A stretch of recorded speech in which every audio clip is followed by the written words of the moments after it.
Madam Reading Clerk. Senate Bill 60, Abortion Statistics and Reporting Requirements, Senator Dayton. The House sponsor is Representative Grover. This bill was heard in Health and Human Services with a vote of 7-1 and 1. Representative Grover. Thank you, Madam Speaker. Representatives, this bill is not dealing with abortion per se. We are strictly trying to bring into state code the reporting process for abortions that occur in our state. You may or may not have on your desk a form that is a form that is filled out when a patient is seeking an abortion.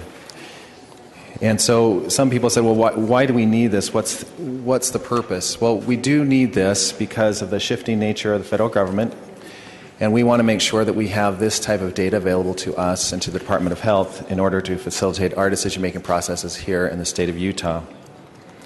And so what is being changed? Well, this bill is changing the fact that we don't currently have that coming to our, as it says right there, reporting to us. And it is also including in box number 5, it is making, if you look at box number 5, that is synonymous with line number 16A, the race and ethnicity of women on whom the abortions were performed. And people say, well, why would you want to do that? And it's not, it is very simply matching what we have on the federal census forms. That is the data that is disaggregated when we have our census, and so we're taking that data from the federal census and applying it to this form. How does this work? Well, if you notice again on the form, there is no name attached to this. It's completely anonymous. The healthcare provider would talk to the patient at that time. They'd fill out this form with them, and then it would be submitted for documentation. Some people say, well, they could probably lie on this form or be misleading. There's no consequence for that, but it's just an effort for currently the CDC, and the federal government is currently collecting this data, but it's an effort for us to now bring those statistics in-house and try to address the issues of abortion if we can or as we can at the state level. So that is the content of the bill. Open for any questions. Thank you, Representative. To the bill, Representative Romero.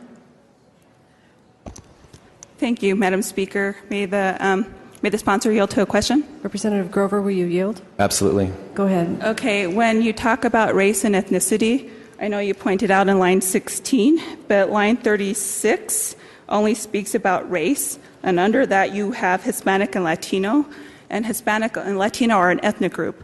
And just so people know the definition between ethnicity and race, ethnicity refers to the cultural traits that are shared by a category of people such as language, religion, and national origin. Race refers to genetic history and identifiable physical characteristics. I think it's important that we separate those two. Why wasn't that done? I appreciate those comments. This is not a bill about race. This is simply bringing this in line with what we see on the census form. We would probably want to, if we want to dig deeper into that on the federal level, look at why those words and labels were attached or chosen, but this bill is only incorporating that. It's not creating anything new. Thank you. Can I make a comment as well? So the Utah Department of Health is not required to report abortion data to the federal government. There is no required federal government form. The form that we have before us is created by our own state government. That was some time ago. And I just want to make it clear that abortion reporting by state to the Center for Disease Control and Prevention is voluntary, and the Affordable Care Act does not require abortion reporting. So I just wanted to put that on the record. Thank you. Madam Speaker. Thank you, Representative. Representative Lifforth to the bill.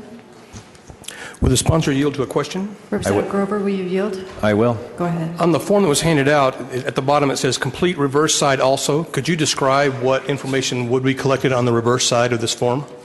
I do not know what's on the reverse side. I've not seen it, so can't answer that. Okay.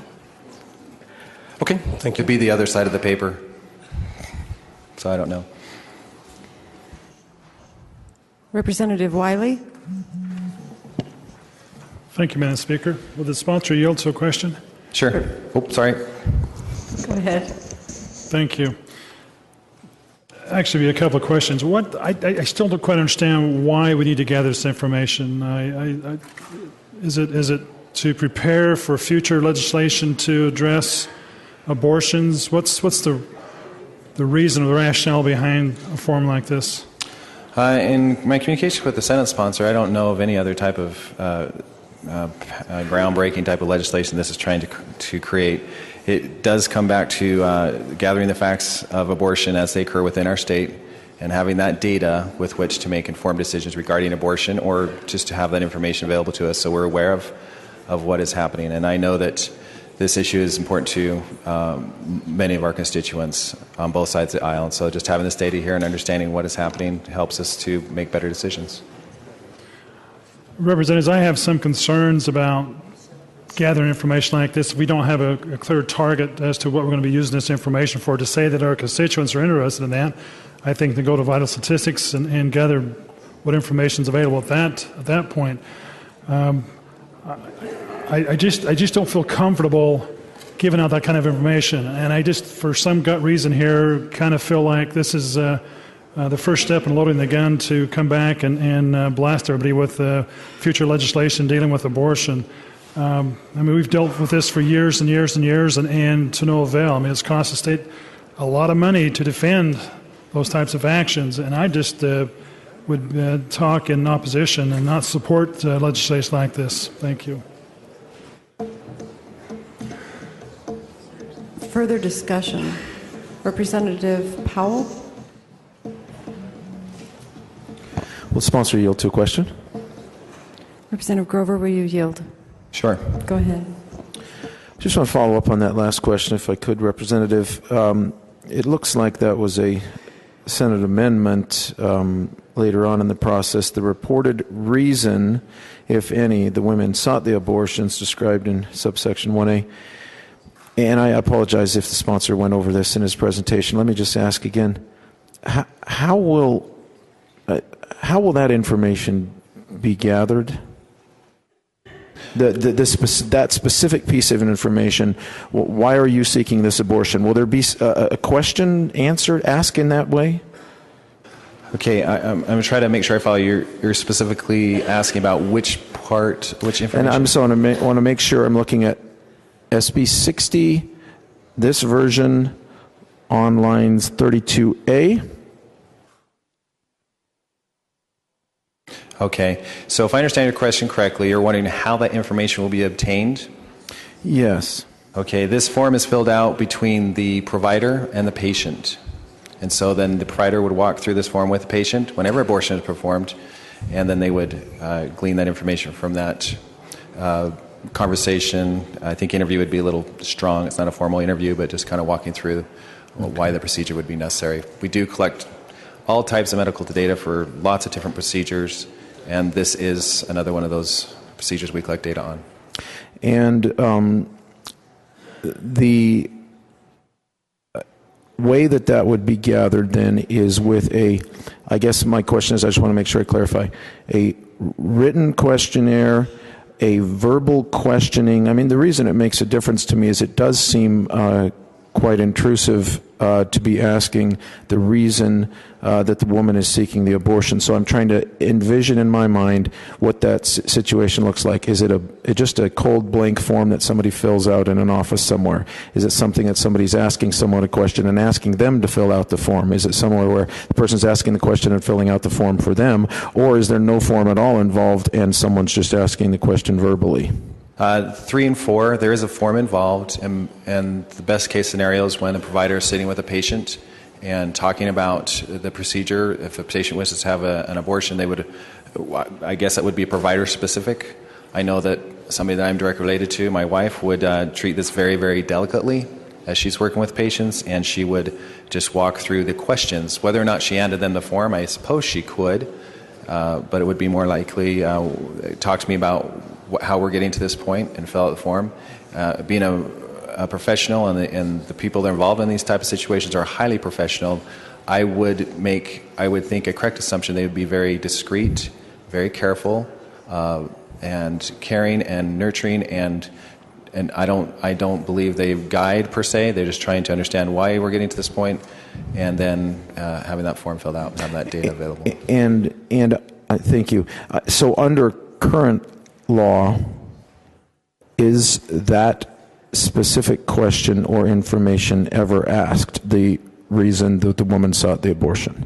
Correct. It is. Currently, this data is being collected. It is being submitted to the CDC. And so this is something that is not new. The new changes would be those lines I indicated before. And so then this information, this bill would then bring that assurance that this data doesn't stay within the state, but we always have access to it at the state level. But as a matter of state law, obviously that's why we need the bill, as a matter of state law, this request for the reason the woman sought the abortion is not currently in Utah state law. Is that correct? Correct. I hesitantly say correct. I do believe so, but I'm not sure. Thank you. Representative Christensen. Thank you. Representatives, this is a good bill. Ask yourself, do you want more abortions or less abortions? Tragically, since Roe v. Wade, you can go off on whatever you think the significance is, but roughly 40 million plus, almost 50 million now in America since that. All the rippling implications of all of that. There's a little saying that says, if you don't know where you're going, any road will take you there. And do you just put your head in the sand and just let it happen year in and year out? Look at all the areas where we try to be proactive. We've had waiting periods. We've passed legislation to try to make sure that there's more information to people with all of that. But to step back and know what portions of society are struggling and maybe are the ones where that's coming from. We look at intergenerational poverty. We look at this. We look at that. And so it's not intrusive. It's been crafted in a way to be very neutral. But if you're going to have the data that you need to be able to at least know where you might go to take the education and the information that you've in other areas of the law said that you try to make available to people, that would be a very productive thing to do. But to just be indifferent and to just let it pass by year in and year out and be completely clueless as to what the social forces are that are contributing to all of this, I think is a mistake. I know many people have differing views on that. I can see with some of the representatives where you might be on that. But here I think that the way that this is crafted, it would match up with our concerns that we're on record as having expressed again and again on this most delicate and sensitive subject. So thank you. Representative King. Thank you, Madam Speaker. Can you imagine what the response of the body would be if somebody ran a bill requiring that every time you buy a gun, you have to tell a state or a federal authority why you're doing it? Think about that. Why is it that we're so vigilant to the point of neuroticism and paranoia about basic reporting requirements of information to the state or the federal government about guns, and yet we're so much less sensitive about the most personal and private decisions our daughters, our sisters, our wives, and us as male lawmakers have to report? You know, I see the vote on this over in the Senate, and I got to tell you, I was shocked that not one person from the other side of the aisle in either committee or on the floor voted against this. This is a very non-civil libertarian bill. This is a very unconservative bill. If you're concerned about government getting out of your wallet or your bedroom or your bathroom or your doctor's office, you can't feel good about this bill. So where are my friends who are concerned about government overreach? You know, I have one response to somebody who says to me or my wife or my daughters, "Why are you getting an abortion?" The answer is, none of your business. Thank you.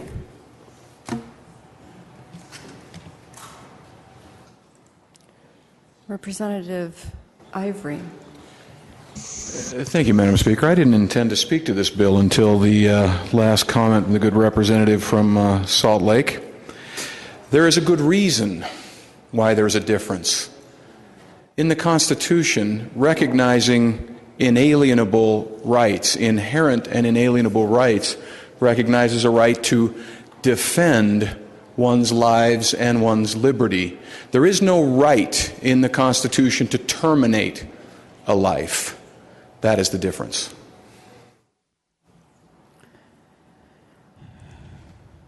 Representative Edwards. Thank you, Madam Speaker. Will the sponsor yield? Representative Grover, will you yield? Yes. Go ahead. The form that we've been handed out looks like it comes from the State Department of Health. Is that your understanding? That is my understanding, yes. So this is being filled out voluntarily, or is it required of all individuals seeking an abortion? Thank you. I appreciate the question. It is currently a requirement that this form be filled out. Okay, so it's currently a requirement, and then the information is gathered and sent to the CDC. Is there anything that is preventing the state from accessing this information right now? The state, we do have access to this information. This legislation would make sure that we always have access to this information at the state level. Is there a sense that somehow we're going to be blocked from accessing this information? I mean, it's preventive from what threat of access in the future? Can you anticipate that? I think threat would be a little strong. I just think we're seeing a shifting in our healthcare policy, and just healthcare right now we're not sure where we're going, and I can say that from firsthand experience. And so, when we have this type of sensitive data that's being currently collected, and the federal government is wanting to see this data, which is that's for another debate. Should that policy change, we would like this bill would make sure that we keep this type of data available to the citizens of Utah. Thank you. And just one more question as to the ethnic breakdown that is, the race breakdown that is included on, lines,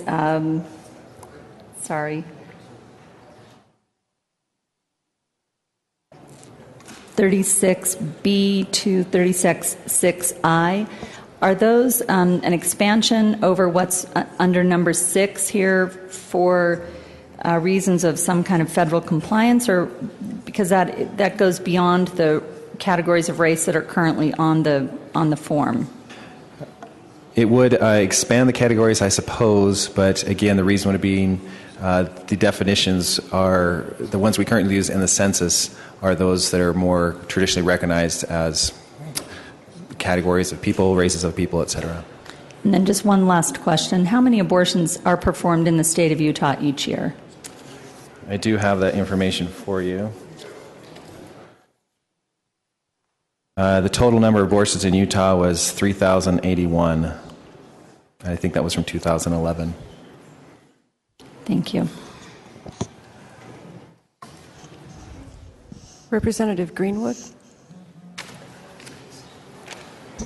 Thank you, Madam Speaker. Would the sponsor of the bill yield to a question? Representative Grover, will you yield? Yes. Go ahead. Thank you. As I look at this form that was provided to the body, the report that is filled out, I guess, with the information gathered from the patient, when this form is being filled out, does the patient have to give that information? That's a great question. The patient would be encouraged to provide that information. At the end of the day, if the patient, as I indicated before, was untruthful or misleading or evasive, then that would be the result of the data. So she does not have to answer the questions, and they can still receive the abortion? Correct. Representatives, reference has been made in purchasing a weapon, a gun, as the term was used.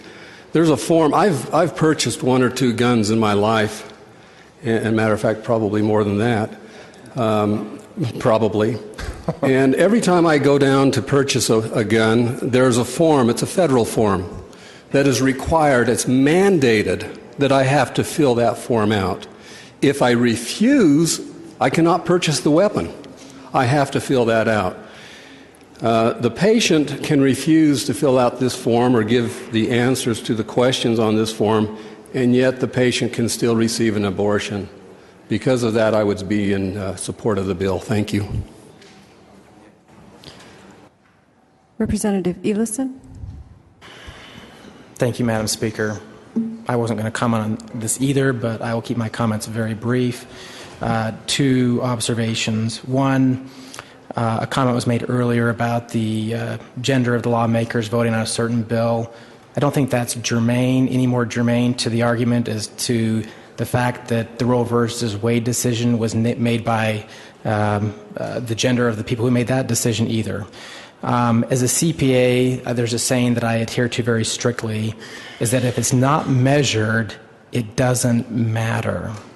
If it's not measured, it doesn't matter. And I think where this is a matter of life and death, it's something that's worth measuring and worth tracking and seeing what the data tells us, and I stand in support of it. Thank you. Representative Ray. Thank you, Madam Speaker. Representatives, I've run an abortion bill or two in my time up here in the legislature, and part of the argument always is what we ought to be doing is educating and helping people so they don't get in a position to have an abortion. Well, the information that's gathered on this form helps do that.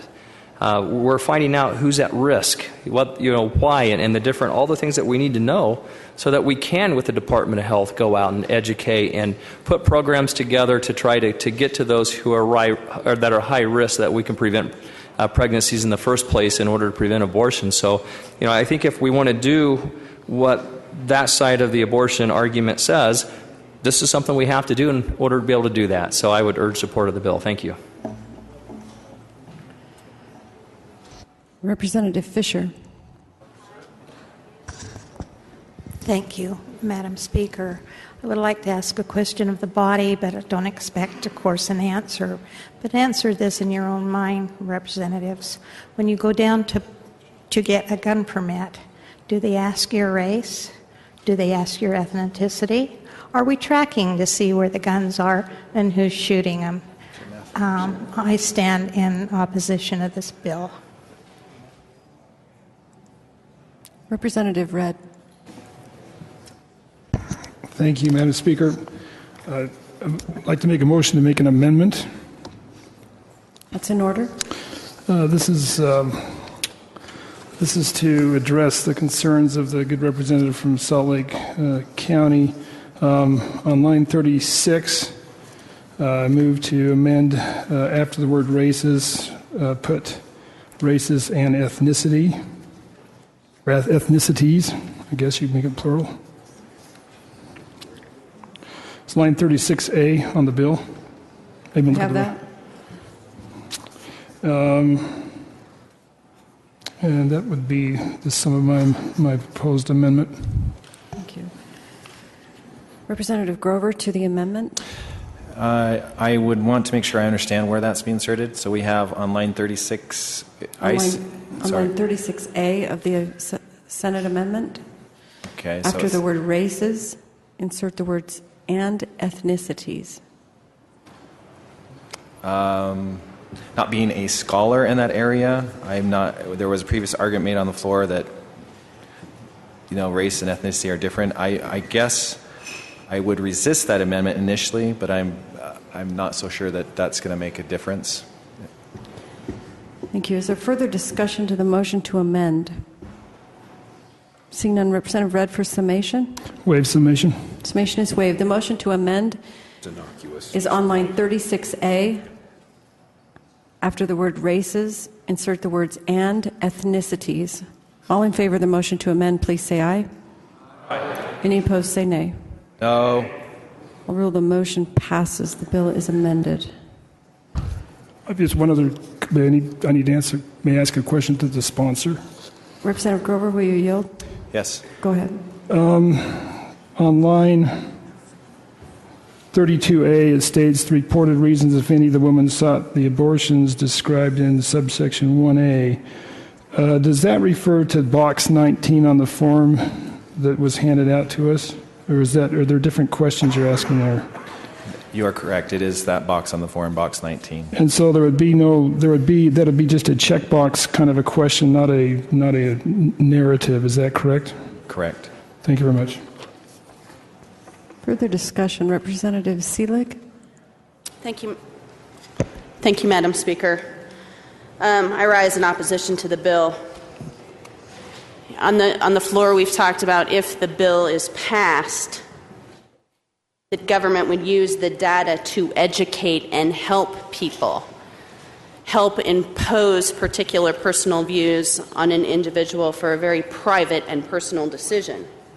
And yet we can't seem to pass a bill to help educate and help parents scientifically teach and educate their children on how to avoid all this mess to begin with. Thank you.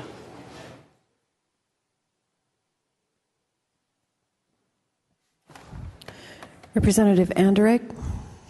Thank you, Madam Speaker. Will the sponsor yield to a question? Representative Grover, will you yield? Yes. Go ahead. Representative, you cited some numbers of statistics of how many abortions were performed in the year you believed 2011. Out of curiosity, does your information also include, of those abortions, how many of them were paid for by the government, Medicaid? I do not have that data. I normally would rise in objection to this because of the personal privacy issue. I may still object to it because I read the form and I think I would be offended if I was asked these questions. However, if public money is being used to perform these abortions, I would like to know that. I think this information then does become relevant. Thank you. Representative McKell. I would just move for previous question. I think we've had a good discussion of the bill. Representative, yours was the last light. So I'm not going to recognize the motion. Representative Grover for summation on the bill. Thank you, Madam Speaker. I do appreciate the dialogue that we've had here in the body. Fortunately, this is not a bill that will address abortion.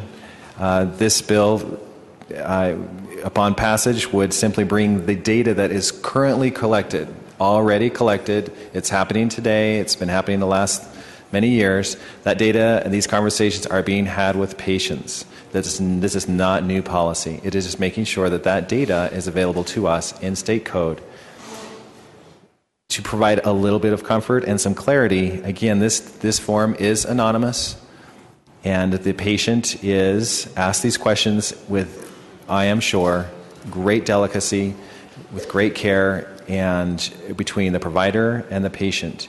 As this patient, or as that, frankly, that team, and a lot of times the doctor and patient, they work through this situation in a very personal way, in a very private way, dignified and respecting the rights of the patient and also of the unborn child as those can be addressed. And I appreciate your support. Thank you, Representative. Voting is open on Senate Bill 60.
appears that all present have voted. Voting will be closed.